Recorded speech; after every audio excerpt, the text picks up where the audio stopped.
Hi, welcome back. So I thought the next thing we should talk about should be rhythm and syncopation. I mentioned this in the first video. It's very important in all kind of music, groove music especially, I think, but it's important in all kinds of music. It's where we get the interest. So basically, syncopation means accenting the offbeats or the upbeats. So if we have 4/4 time, which is probably our most common time, it's what you hear most often on the radio or TV. Then you have four beats in a measure, so that means one, one, two, three, four. So that's quarter notes. So our first subdivision would be eighth notes. So then we get two eighth notes for each quarter note. This is basic, just basic music theory. But one and two and three and four and. So syncopation, we accent the ands or the upbeats. One and two and three and four and this is where you get the interest. It makes the music feel like it's moving forward. So when we start talking about music like rock and roll or jazz, and so much syncopation. I mean, it's all about syncopation. Jazz is all about syncopation. So in order to get to that, I like to start by just explaining some basic ideas about the syncopation, how to do it, how to practice it, or how to think of it when you practice like the chord rhythms that we were doing last time. So what I'm going to do is I'm going to just show you some examples of how you can think about it. I'm going to go back to the chordy app here.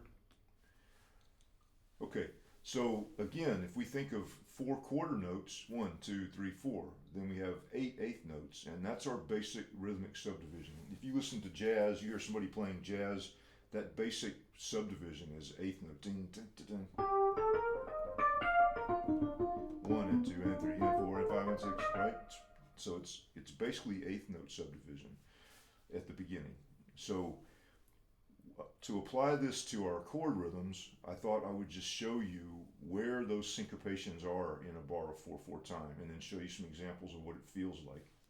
So the first one, we could say the and of one, right? So if I think one, two, three, four, one, two, three, four, one, two, three, four, one, two, three, four. So then I could say one and two, three, four, one and two, three, four, one and two, three, four, one and two, three, four. Or I might play one and two, three, four, one and two, three, four, one and two, three, four, one and two, three, four, one. Okay, so that's what the and of one would feel like.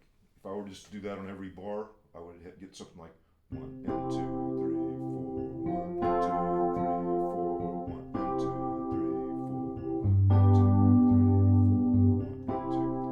Okay, so already, just because it's an offbeat, an upbeat, and it's accented, it gives a little bit more interest to the music. The next one is and of two.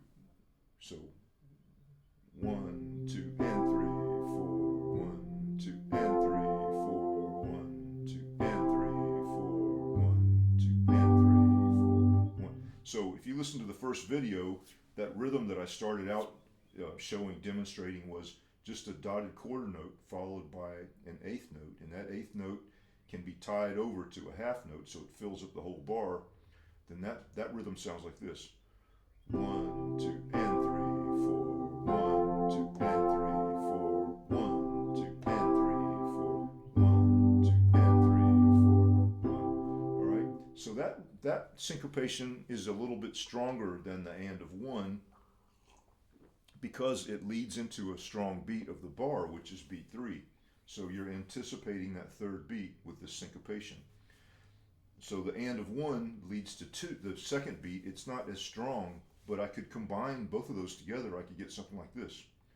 One and two and three, four, one and two and three, four, one and two and three, four, one and two and three, four. So already I've got a lot more rhythmic interest going on. So two and three, four, one, two and three, four, one, two and three, four, one, two and three, four, one,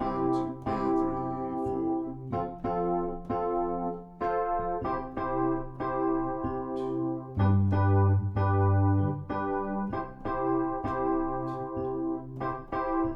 and three, four.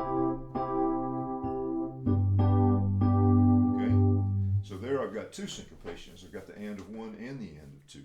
Okay, so the next one would be, I'm gonna start by going to the and of four, because and of four anticipates the next bar, anticipates one of the next bar. So here's and of four. 1, 2, 3, 4, and you notice when I do that, I anticipate the next bar, the one of the next bar, but I also change the chord on that beat. So that gives even more pull towards that next bar.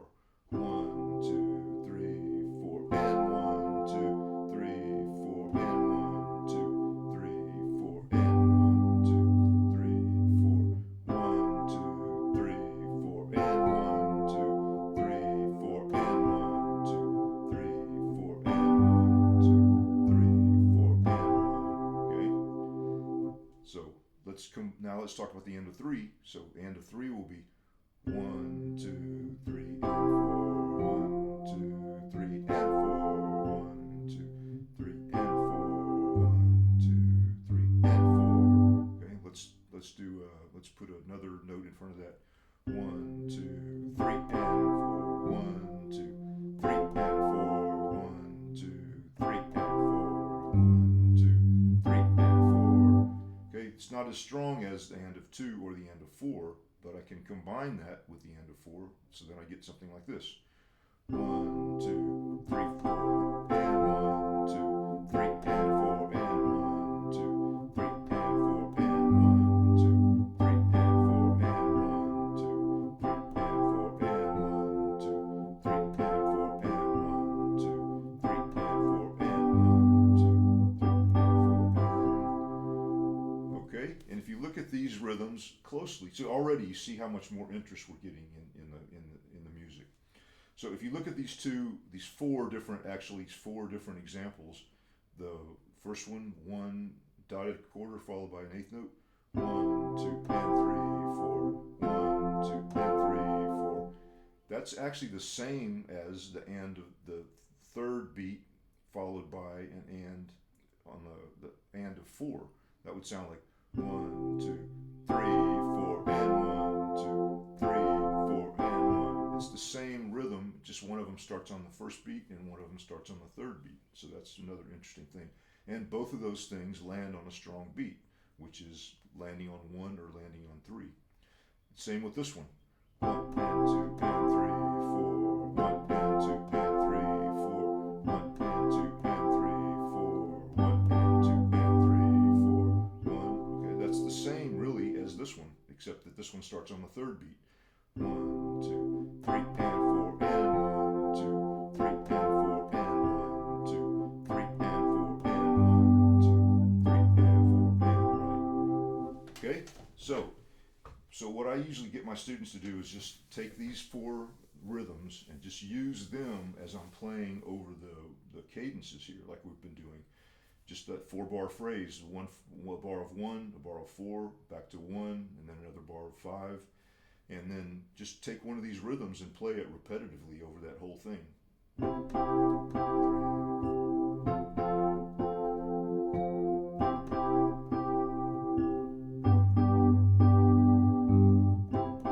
And then start moving them around.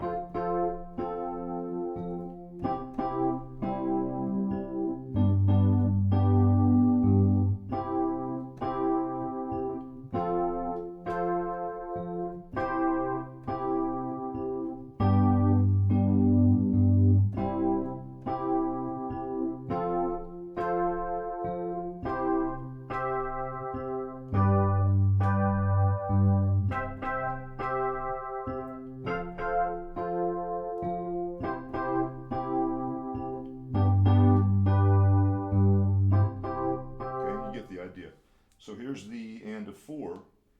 Well, I'm going to play 3 and the and of 4. So 1, 2, 3, 4, and 1, 2, 3, 4, and 1, 2, 3, 4, and 1, 2, 3, 4, and 1, 2, 3, 4, and 1, 2, 3, 4, and 1, 2, 3, 4, and 1, 2, 3, 4, and 1. Okay, now I'm going to do 3 and 4 and.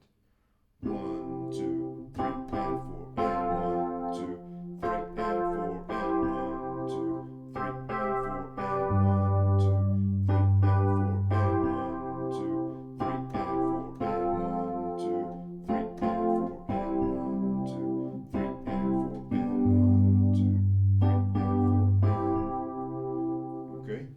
that's what I suggest that you try is just start with just one position. Just stay in this one position of this cadence with my left hand notes, right? And just pick one of those rhythms and just play it in that one position until it's comfortable. Then go to the next position. Play that until it's comfortable. So let's take the first one, show you what I mean. 1, 2, 4, 1, 2, and 3, 4, 1, 2, and 3, 4, 1, 2. Next position.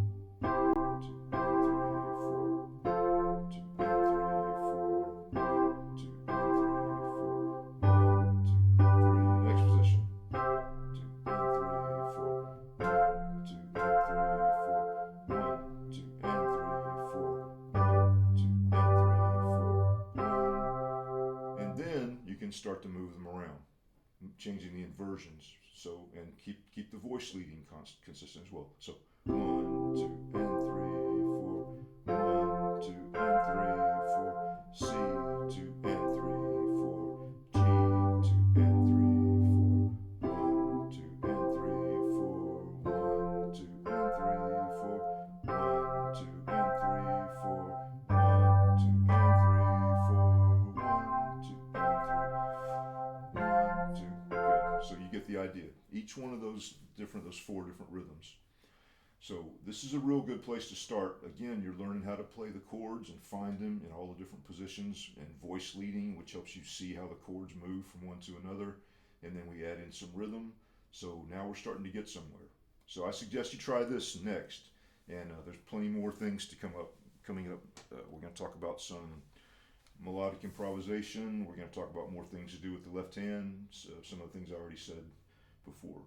But anyway, I would try these first few ideas, and then if you do try it, let me know in the comments what you think. All right, thanks a lot.